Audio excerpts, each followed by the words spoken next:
Next week ఆ పై వీక్లో Jagan అరెస్ట్కి confirm అయిపోయినట్టేనా? YCP శ్రేణులు అయితే అదే నమ్ముతున్నాయి. ఎందుకంటే ఎప్పుడైతే ఓఎస్టీ అట్లాగే మాజీ సీఎంఓ కార్యదర్శి ఇద్దరిని అరెస్ట్ చేశారు, ధనుంజయ రెడ్డి, కృష్ణమోహన్ రెడ్డి, నెక్స్ట్ స్టెప్ జగనే. ఇక్కడ వైసీపీ శ్రేణుల భావన ఏంటంటే ఎలక్షన్స్కి ముందు చేస్తే చంద్రబాబుని అరెస్ట్ చేసి ఎట్లయితే దెబ్బతిన్నారో అట్లాగవుతుంది కాబట్టి ఇప్పుడే అరెస్ట్ చేసేస్తే మర్చిపోతారు పబ్లిక్.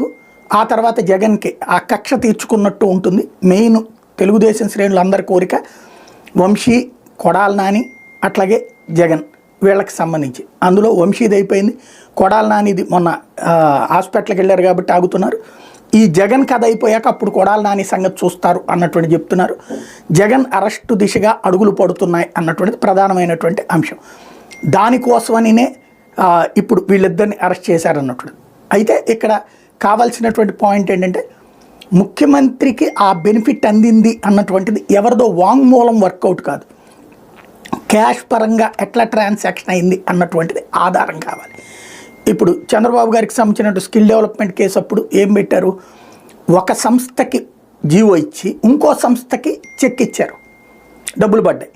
అది కూడా వాళ్ళు ఇస్తారు 90% అన్నటువంటి మ్యాచింగ్ గ్రాంట్ ఏం రాకుండా ప్రభుత్వం 10% డబ్బులు వచ్చేసింది, వెళ్ళిపోయినాయి. అది వెళ్ళినటువంటి సంస్థ దాన్ని 100 సంస్థల్లోకి మళ్ళించింది. ఇది నాటి కుంభకోణానికి సంబంధించినటువంటి అంశం. ఇప్పుడు అట్లాంటిది ఇందులో కుదరదు, క్యాష్ తీసుకున్నారు అన్నటువంటి పాయింట్. కాబట్టి ఈ వీళ్ళకి సంబంధించిన ఆస్తుల ఆధారంగా జగన్ది కుదరదు. కాబట్టి జగన్ దగ్గర ఉన్నటువంటి ఆస్తుల్ని దేన్నన్నా కొత్తగా సంపాదించిన ఆస్తుల్ని టచ్ చేయాలి, దానికోసం వెతుకుతున్నారు.